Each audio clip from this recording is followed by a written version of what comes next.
Hello and welcome to this Heart Standard live broadcast. My name is Craig Cairns and we are here to talk about something different for once. We're definitely not rejoicing in the fact that we have changed manager, but we are rejoicing in the fact that we've got something different to talk about. I am joined as always by the Heart Standard editor, Joe Sked. How are you, Joe? Yeah, not too bad. I thought I'd been promoted there to just Hearts. Just Hearts editor. No, all good. I'm looking forward to tomorrow's game, and you know why? Because I'm in hospitality. Oh, right, because you're not working at it, yeah. I'm going to be taking over the duties. Although I am probably going to have to do it from my sick bed if I get any worse, because I for my sins I was babysitting and I seem to have picked up germs from a sick child. So you'll be having fun in hospitality. I'll be left on my own for the first time, possibly sicker than I am now. Who knows how it's going to go. Well, I apologise for that, but at the same time, after the last, usually with Hearts games, as you probably know, is if when I go as a fan, if it's not going well, I will just go back to the pub because life is too short to stay and watch a team performing badly, and I've not been able to do that for what has been over 12 months. So at least with that, I can take solace. And if the game's not very good, I will be drinking heavily amounts of a lot of alcohol. I joked with you during the second half, the St Mirren game, whether we should go to the pub, because I know that desire burns within you sometimes, even when you're working. But you just have to park it. Be professional. Yeah. Unfortunately, have to be professional. Yes, and we're gonna do our best to be professional while we talk over the latest things, everything to do with Hearts, including what the Fox says. But just before we get into that, we will do a little bit of housekeeping. As always, we are sponsored by Good Vibes Giveaways. Today's broadcast is in fact brought to you by Good Vibes Giveaways. Good Vibes Giveaways are proud to sponsor Heart Standard, and they offer fantastic prizes to fans of the club. Prizes change weekly. They include things like tech and gadgets, days out, weekends away, tax-free cash, and even OASIS tickets. Get your tickets now at goodvibesgiveaways.com and enter for your chance to spread the good vibes. Sunglasses. Emojis. Now let's get into it, Joe. You just in the last few hours attended the press conference where Liam Fox took for the first time as Hearts interim manager. He was given a few of the usual questions that you kind of get in these situations, like how long is your hat in the ring for the job, these kind of things. But what were the kind of general vibes from the press conference? So I think it was a strange one for Fox because he worked very closely with Stephen Naismith, Frankie McAvoy, and Gordon Forrest, and that was a big thing for Stephen Naismith, was to have Fox involved. So when Fox wasn't with the B team, so if the B team were playing on a home game on a Friday night and Hearts were playing on a Saturday, Fox would usually be at the first team game as well, and he would sit in the stands and he would look down from there and he would relay messages, etc. So he understands he understands what Naismith wanted, what he was asking of the players. Naismith wanted that alignment so that Fox was aware of that with the B team. So he worked closely with them, but at the same time, Liam Fox is a massive Hearts fan. He was a massive Hearts fan when he was younger. Had the season ticket when he was younger. So he sees this as a really almost dream moment. I think they view this spell as interim coach. I think he's well aware that it's going to be another manager coming in after him. But I don't think you can take that away from him to be even given what it could be. Might just be 3 games. I think there's excitement there. I think he wanted to be really respectful of Naismith and McAvoy and Forrest, like you said, because of that relationship. But I think there's an excitement there, and also he's not going to do. I think he stressed that he didn't want to do the same things that Naismith was doing. He's not going to come in and start making loads of changes and trying to put like a whole new stamp or down on the team just because that's not possible. He's had less than a week to work with the players, but he will, I suspect, make changes and try to put his own spin on things, which you would expect, because you wouldn't expect them just to come in and do the same things Naismith's doing, because let's look at this season for evidence. It's not worked.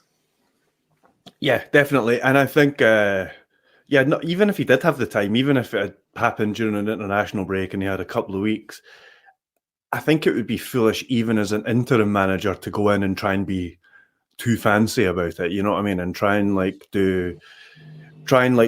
turn completely on its head the way that the team's been playing up until that point. And you know what I mean? Like we when we were at that latest B team game, there was every now and again, it wasn't the full game, but the fullbacks were playing inverted sometimes. Yeah, it's not going to be messing about with anything like that, I'd imagine. I think it's going to be sort of like he'll stick with 4 at the back. It'll be square pegs and square holes, and it'll be yes, you know what I mean, like defined roles, and it'll be either back a simple basics, like a simplification of what's gone before, or just a slight evolution of what's gone before. It's not going to be like wholesale changes, and it's not going to be like a completely different master plan bespoke to get the best of Ross County at home or anything like that. It'll be a fairly basic approach. And how do you, in terms of team news, we got the news today that Gerald Taylor is going to be out long term. I suppose that's one position that we can talk about. He was asked about Adam Forrester. Now, I think he will maybe get a clearer idea with how the B team. Do they have a game tonight? Yeah, how the B team lines up. Yeah. So if he's not in that squad, or he's on the bench or something, that might be an indication that he's at least going to be involved in the matchday squad tomorrow. I would still edge towards Ogie Koke getting the. I didn't quite pronounce that properly, but I'm just going to brush over it. I would probably. I think he's looked competent enough. I think he will probably still get the nod. Again, I think it will come back to Fox not being trying to be too clever with things or anything like that. But yeah, how do you see, what kind of changes do you think he will make? So I think you're right about square pegs and square holes, and I think he will just go for like a set formation. I think he prefers 4-2-3-1 or 4-3-3. So I think we can see one of those two. It's a wee bit frustrating, because I think if Pollock had to be sent out loan to Rafe, he'd be the prime candidate. Exactly. Yeah, maybe he would start, just because the wide men haven't delivered this season. Obviously, some of them have played more than others. Some of them have not been given a real run. Steady run in the team, but when they've had that chance, he's not really taken it. The inverted fullbacks, wouldn't be surprised if I saw that. But yeah, like you said, you probably want to overcomplicate or do too much. But in terms of changes, I wouldn't be surprised to see Forrester, just because I know how much Fox rates him, and how well he's, not just how well he's played at times this season, but how consistent he's been. So when I spoke to Liam Fox, it was last Friday when we were at the B team, spoke to him after, and I wanted to ask about Forrester, because you noticed it straight away, and it's something noticed a few times this season, is just how almost like it was such an unorthodox role he plays as a right back, not just inverted, but he was popping up everywhere, and he had the shot off the post. And Fox just believes he has that technical ability to play in those kind of positions. He can handle himself. He's a good technical player. He has a physique. Yeah. He's not got the power of Oyegoke or Taylor, but he's certainly he's rangy. And you can certainly see him putting on muscle and becoming that kind of guy. Yeah, you'll fill out. Callum Yeah, Paterson. definitely. Yeah. So, and he kind of talked about his maturity as well. So he's one of the older guys in the team. Fox made him captain. I think he sees him as a kind of leader, and he did say that if the opportunity didn't come, he would likely go out on loan in January. Him and Callum Sanders, just because they've played too much. They've basically completed lower league now, and they can do with a test higher up. So I would. I'll be a wee bit disappointed if Forrester didn't play. I've kind of got myself in this position where I'm hopeful, really hopeful that he is going to feature. Wouldn't be surprised to see like Macaulay Tate involved, whether he's just in the squad or whatever. But I definitely think it'll be a variation of 4-3-3. And yeah, I'll predict that Forrester's going to play at right back. So yeah, there's a wee bit of excitement. Well, definitely a wee bit of excitement for the game tomorrow. As long as there's some piece of, a couple of guys have put in the chat. G says Kingsley right back then, Campbell Smith. I don't think he's not going to overcomplicate it. It's not going to. I know that's kind of tongue in cheek, that comment, but I don't think we're going to see anything like that. Sorry to talk over that other comment. No. Yeah, because I was just going to say, it's like as long as we don't really see Stephen Kingsley right back, I think fans would be content with that. Anywhere else on the pitch do you think we'll see some? You mentioned Macaulay Tate there. I mean, that is, I think maybe saw Boateng's worst game. Yeah, in Paisley. I don't think it doesn't fit in from what we've seen from him so far this season. So it could have just been a one-off. But I don't know. I'm not sure whether he'll maybe go with Tate and Bellingham or maybe even Tate and Boateng, just to have a defensive midfielder and a deep lying playmaker in there. Because I think with the players in the squad, with the likes of Danda and Spittle, I think he's more likely. You spoke about between a 4-3-3 and a 4-2-3-1. I think it's more likely to be a 4-2-3-1. I think it's more of a formation that you reach for when things aren't doing too well. You know what I mean? It's like the modern incarnation of 4-4-2. It is a kind of sort of back to basics formation. And it gives you that sort of solid base in front of the defence as well. So and with Danda and Spittle and the sort of limited game time that they've had in that position, I wouldn't be surprised if that's one of the things that we see tomorrow. I think it might be Danda actually, because he's one of the players that one of the new signings where you don't really know if he's going to be good yet. The others we've kind of had a little bit of an indication here and there, at least. Danda's the one that we've kind of seen the least of. So he got the start at the beginning of the season, but then he's kind of been off the bench or subbed off and moved about, hasn't he? Yeah, absolutely. And I could understand. I can understand Naismith when I spoke to him, and he's talked about it with regards to Danda and Spittle coming from Motherwell and Ross County, and the position's different, and you're not getting as much space, and that's just natural, just because Hearts have more of the ball and teams are a bit more protective than they would be against Motherwell and Ross County, where the play breaks down. There's more position on. There's more focus on. There's more space in the transition, etc., etc.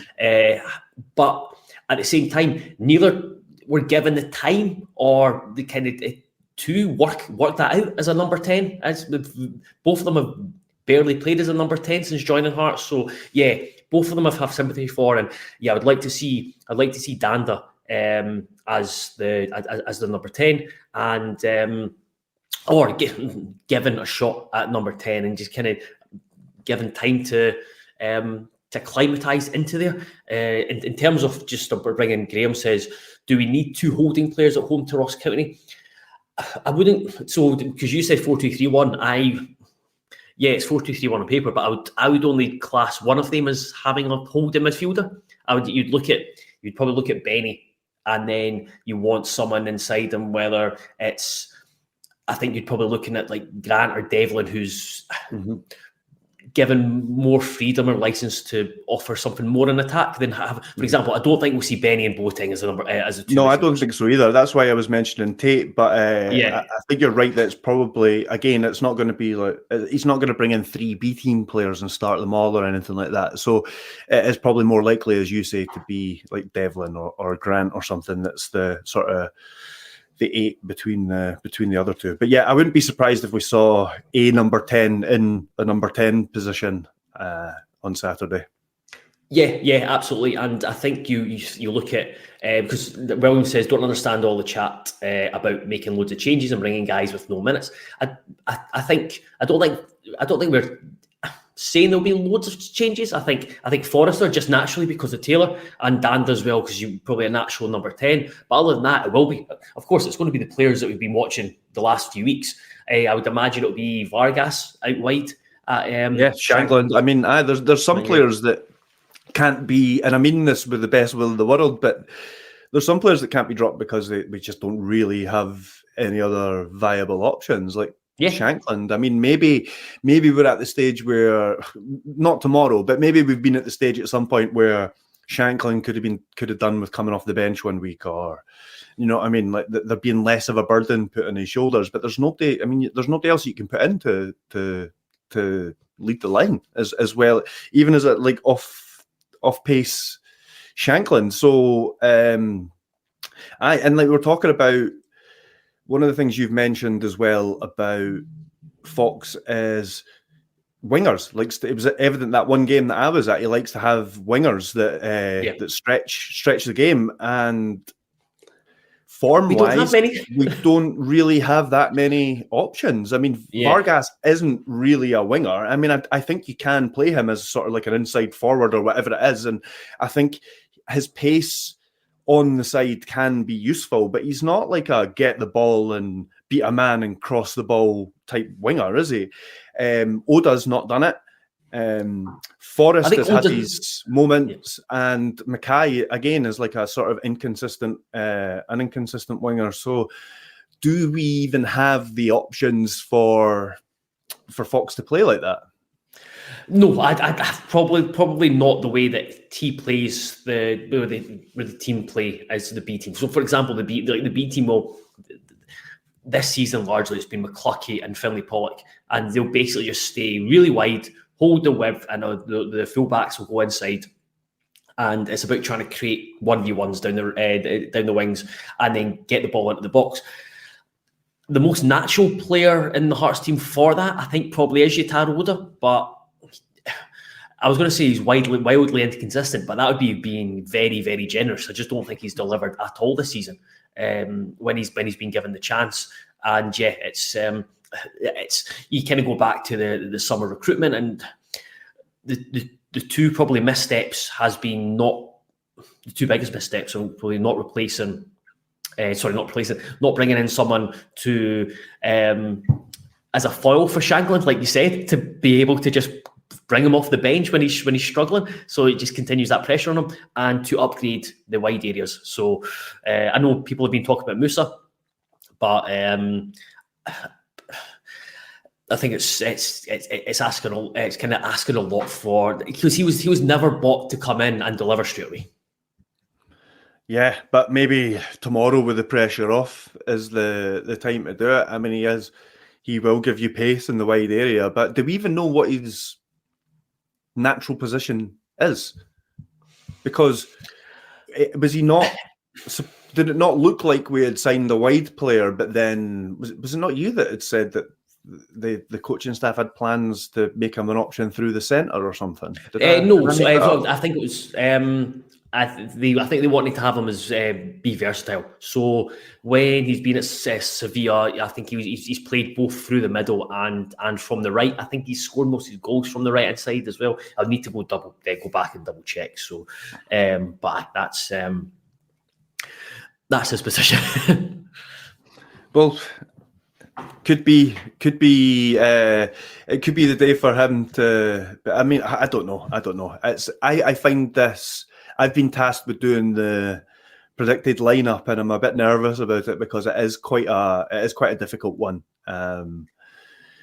Just because like we said, if you can sort of look at the way that Liam Fox has played in the B team, but that doesn't necessarily transpose onto the Hearts squad and what you can do with the first team. So yeah, I mean. Sort of related to that, just before we kind of move on to talk about about more to do with like Ross County and how the game will pan out. What kind of style of play do you think we'll get? Do you think what you've seen in the B team will be an indication of the approach that we get from Liam Fox? I'm not. I think tomorrow is probably less about style and more about reaction and result.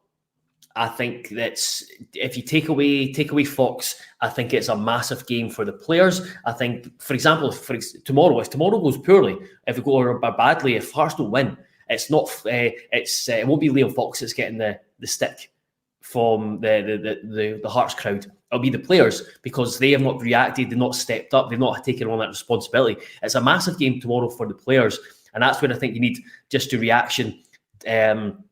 I don't think even Liam Fox needs to say anything to the players tomorrow. I think they just need a natural reaction where they start quickly and get the fans on side, and then from there, if you can build confidence, then you play with a bit more freedom and a bit more style, and then you look at the result.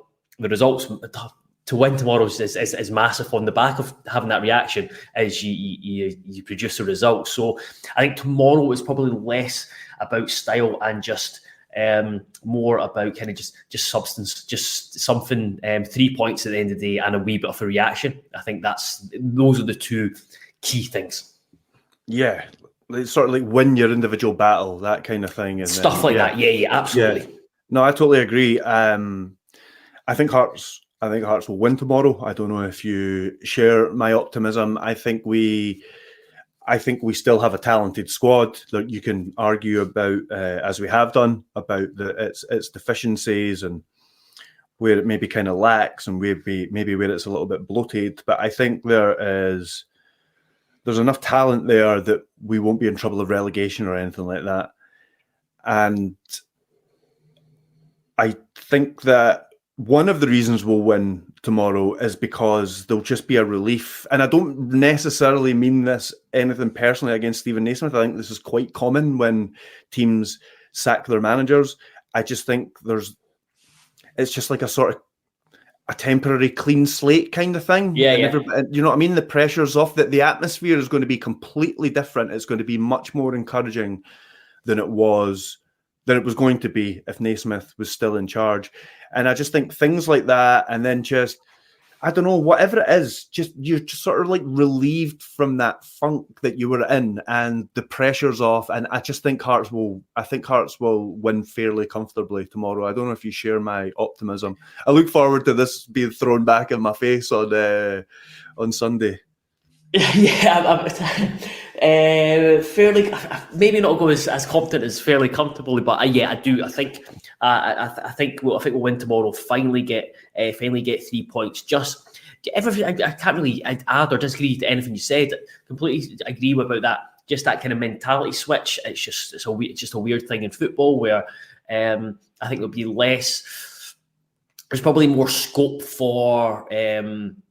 There's more margin for making error and trying things, and I suppose it probably does come down to, again, it does come down to, going back to my previous point, it comes down to the players that they need to, it's them that need to show something, because my fear is that there'll be relief to an extent. There won't be as much pressure. But again, if they don't start well, I think the pressure will build quite quickly. The frustration will be certainly evident if Hearts perform poorly to begin with, or are slow starters. I think so. That's vital. So quick start, early goal, then yes, I think it will be fairly comfortable in the end. But it's on the players to provide that. If they don't, then you can see it just in our conversations with fans and what we see on social media, is that I think the fans are pretty pissed off with the players as well. It's not just Naismith. So it's a lot of responsibility for them. So I don't quite. Sorry? There's lots of people that are angry with the board as well, and you're right. Yeah. Their fuse will be short, even though what I'm saying about the atmosphere, and you're talking about how anger won't be, there's no pressure on Liam Fox or anything like that. You're right, they will still have a short fuse with the players, or potentially short fuse with the players and the board, because there's lots of people that whenever, rightly or wrongly, whenever things go wrong, people look to the board, and there have been some noises about that during this poor start to the season. So yeah, there's plenty of people. I'm just adding to what you're saying. Like there's plenty of things to still get angry about. Yes, But yeah, it won't be as there won't be as rushed to that anger and frustration as there would have been if Naismith was still in charge. So yeah, I agree we'll win. Not sharing you're as optimistic as you, but again, if we start positively, get an early goal, then I think it could be quite a nice afternoon. Really feel I've set myself up. Set myself up for a fall now. Anything else? We've just got one other wee thing we're going to cover before we finish off. But is there anything else from the press conference or from tomorrow's game that you want to add before we do? I don't think so. I don't think so in terms of tomorrow's game. The only thing I would say is just Gerald Taylor, sympathy for Gerald Taylor. With it's just been described as an up and down season for him. It looks like he's going to be out for a long period. It's suspected ACL. That could be an end of season job. Hopefully not. But yeah, disappointing just because he's looked like a world beater against Celtic and Rangers, Pilsen away as well. I thought it was impressive. And then playing against, let's call them Scotland's lesser lights, he struggled, obviously scored 2 own goals. So it's been up and down, and it'd be nice to see what it would be like. It's just at the more he's settled, and it's when everything's settled down and new manager came in. But yeah, that's a frustration. Hopefully, again, just repeat myself from earlier, hopefully opens the door for Adam Forrester. But we'll see. We'll see come tonight. I think it's 7:45. The Hearts B are playing against Celtic B. I would imagine that if he's not in the squad, then he will be in the squad tomorrow. Mm-hmm. Mm-hmm. And maybe a couple others, because even if they are part of the match day squad, then they likely won't be risked. But I also wonder whether it will maybe just be Adam Forrester and no one else, because we do have a lot of first team players who we do. Liam Fox are perfectly capable of doing a job rather than doing anything drastic like bringing in a few B team players. But as I said, even if some do come into the squad, I can't see us starting even 2, never mind 3 or anything like that. I think it'll probably be 1 at most. And if it is, it's probably going to be Forrester forced because of injury, or forced to an extent because of injury. So just to finish off, we're gonna speak about some of the 150th anniversary celebrations, and specifically the Maroon Mile, which I know that you covered a little bit. Joe, do you want to start off by just kind of explaining what's going on there? Yes. So I went into the club. Was it last week just to chat to a couple of folk at the club who have been involved in the anniversary celebrations and kind of delivering different projects, and kind of spoke to them after the launch of, or the release about the Tynecastle, sort of the Heart of Midlothian sign on Tynecastle at Gorgie Road end. Because I know it got a wee bit of there's certainly a lot of opinion around it. So I was curious just to see find out a bit more about why it's been painted on, how they came to, etc., etc. So the sign, folk will be able to see it. They might see it already on social media, but they'll be able to see it over my shoulder. You see it, over your shoulder. So that's what they've tried to recreate, and they'll see it at the game tomorrow against Ross County. It's been talked about for a long time at the club, and the original sign, there's been loads of it's like Hearts' own conspiracy theory as to where this sign went, who did it go damage, missing, was it left under the stand? Stick a pin in what you're saying there. I was thinking about that when I read that it's quite a weird phenomenon. This is like just apropos of nothing, but it's quite a weird phenomenon that where something is just kind of discarded like that, and just, you know what I mean? It's considered as just like dated and pushed to the side, whereas you find and display something like that now and it's golden. It's just a sort of weird phenomenon that. Yeah, absolutely. So that's it. And the fact is that it's like, I just went missing or got damaged. It was described as the size of a double-decker bus. So whatever happened in the mid-90s when Tynecastle was getting redeveloped. But basically, they wanted to recreate that. They wanted to do it as it was back then. But as it was back then, it was a sign on top of a concrete. I think it ended up being a concrete tunnel. Hearts couldn't. They spoke to different people. They spoke to the stadium manager. They spoke to construction people, and they were going to put it on the Gorgie Road end gates.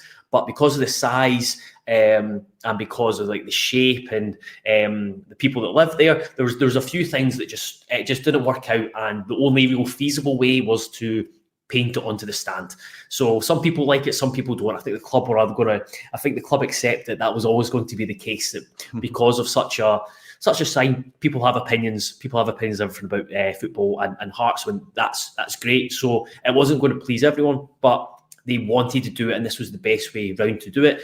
And it marks the end of the Maroon Mile. I think that's going to be like the kind of almost legacy project from the 150th anniversary celebrations. Because I always make the point that you come out of a Haymarket, you turn right, you're in Dalry and Gorgie, but it's not until you're really at Tynecastle that you realise there's a football club there. So it'd be nice to have the basically just something out in the open that, yes, you're on your way to Tynecastle. They've done up the War Memorial, and then there's going to be stuff put in between the War Memorial and the museum, and it is going to kind of tell the story of the community and how it's linked to the tied with the club and about the club. And then there's stuff getting done up in the museum, because I think Hearts, going back many, many years, have not been great, like we were talking about with the sign, at preserving their history, at protecting all this stuff. And that's what they wanted to do with this funding from the lottery, the National Heritage Lottery Fund. So they've wanted to preserve and bring Hearts history to the 21st century. So they're getting touchscreens in the museum. The museum's not probably big enough to showcase all the artifacts that the club have. So that with the modernisation, the digitised stuff, and the screens will allow fans to see a lot more. So yeah, that's kind of overview of what's been happening beyond like some of the events that they've held, the 150th celebrations, like the Spurs game, the Leyton Orient game, the evenings with legends, etc., etc. So that vista is there and will be on display tomorrow for the Ross County match. But are you saying they're going to add a couple of other bits in like coming weeks and things like that? They're going to be adding more bits to the Maroon Mile. Yeah, so Maroon Mile, that's all. I think it's longer term. So there'll be, right. I think there's that'll be an ongoing project beyond this year. I think they'll be adding stuff. So I think they've got funding for it, and it's just they've been going out to workshops or having workshops, going out to the community groups and finding out what's best for each place. So that'll be a longer term project. And there's a Hearts Museum sign that's going to be added to the top of the Gorgie Road end gates, I think, as well. So, but the vista, that's there. The scaffolding got taken down on, what day is it, Steve? Is ILUC taken down on? It got taken down late Wednesday or yesterday. So, so that'll be there. That'll be there tomorrow. Excellent. Looking forward to it. I'm going to be getting down there to get a look at it before I go into, I don't know, punish myself with another 90 minutes of watching Hearts, or who knows, maybe we'll finally have a win to talk about on Sunday or Monday whenever we are back. We will give you a heads up on social media before we do, but until then, that's us for now. Please be sure to check out everything at heartstandard.co.uk. I'll try that again. Please be sure to check out everything at heartstandard.co.uk. And if you haven't already, please subscribe to our YouTube channel. Like, share, subscribe. I believe that's what the kids say. Yes, it is. That's I always forget that bit, but it's despite it being very, I was going to say cool to say, but it's not cool to say. It's just it rolls off the tongue. It rolls off the tongue. That's the one. That's the one. No idea how effective it is. But yeah, thanks, guys. We'll speak to you all soon. Bye bye. Oh, it's me to end the stream. Well done.